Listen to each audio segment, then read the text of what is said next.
आज महाराष्ट्र दिन आहे आणि महाराष्ट्र दिन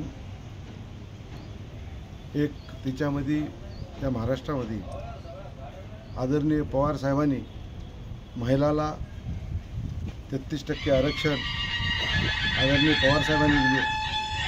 तसेच आपले आर आबा यांनी गाडगे बाबा स्वच्छ अभियान पुरे महाराष्ट्रामध्ये या देशामध्ये पूर्ण त्यांचं बघून पूर्ण स्वच्छ अभियान या महाराष्ट्र दिनानिमित्त आपल्या पक्षानं आणि आपल्या नेत्यानं सगळ्यात जास्त काम केलेलं आहे। आज आमचे जिल्ह्याचे जिल्हाध्यक्ष तांगडे पाटील, आमचे विरोधी पक्ष नेता मोरे साहेब, आमचे युथचे विद्यार्थीचे सगळे पुरे कार्यकर्ते आज आम्ही झेंडावंदना निमित्तानं आम्ही आज झेंडावंदन झालं।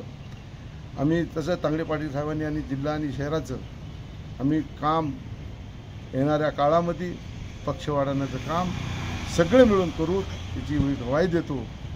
आणि येणाऱ्या काळामध्ये महानगरपालिका राहो, जिल्हा परिषद राहो, पंचायत समिती राहो, आम्ही सगळे मिळून जास्तीत जास्त पक्ष वाढवण्याचं काम, लोकांना निवडून आणायचं काम आम्ही करत राहू।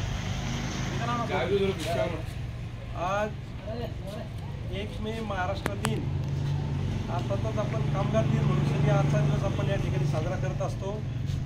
त्या निमित्ताने आत्ताच आमचे शहराचे अध्यक्ष खाजाबाई शरफुद्दीन यांच्या हस्ते आमच्या राष्ट्रवादी काँग्रेस पक्षाचं ध्वजारोहण नुकतंच पार पडलं। या निमित्ताने आमचे उपस्थित असलेले सर्व पदाधिकारी, खरं म्हणजे आम्ही पक्षाच्या वतीने या ठिकाणी शहरामध्ये जिल्ह्यामध्ये आता जोरदार कामाला या ठिकाणी सुरुवात केलेली आहे। आणि काही दिवस कार्यकर्ते नाराज होते, सत्ता आली नाही या विवंचनेमध्ये चांगलं काम असूनही आपल्याला यश मिळालं नाही म्हणून नाराजी होती।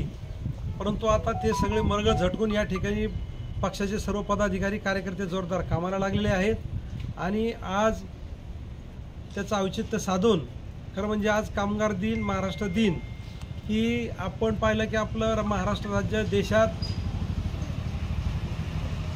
अनेक वेगवेगळ्या विभागामध्ये परिस्थितीनुसार काम करणारी मंडळी असते, पण त्याच्यात कामगार हा सगळ्यात मोठा वर्ग आहे। उद्योग क्षेत्र मोठा आहे, शेतीत काम करणारा मोठा वर्ग आहे आणि त्यांचा एक मान सन्मान म्हणून आजचा दिवस या ठिकाणी साजरा केला जातो आणि त्यालाच महाराष्ट्र दिन असं संबोधले जातं। तर अशा या महाराष्ट्र दिनाच्या मी सर्वांना पुन्हा खूप खूप शुभेच्छा देतो। आणि इथून पुढचा काळ आम्ही सर्व पदाधिकारी कार्यकर्ते आज कामगार दिन, महाराष्ट्र दिनाची या ठिकाणी निश्चितपणाने एक प्रतिज्ञा करतो की या शहरामध्ये, या जिल्ह्यामध्ये निश्चितपणाने आम्ही पक्ष वाढवल्याशिवाय शांत बसणार नाही अशी खुणगाट बाजून आजपासून आम्ही पुन्हा नव्या उमेदीने कामाला या ठिकाणी सुरुवात करतो असं आव्हान मी सर्व कार्यकर्त्याला करतो आणि थांबतो। जय हिंद, जय महाराष्ट्र, जय राष्ट्र।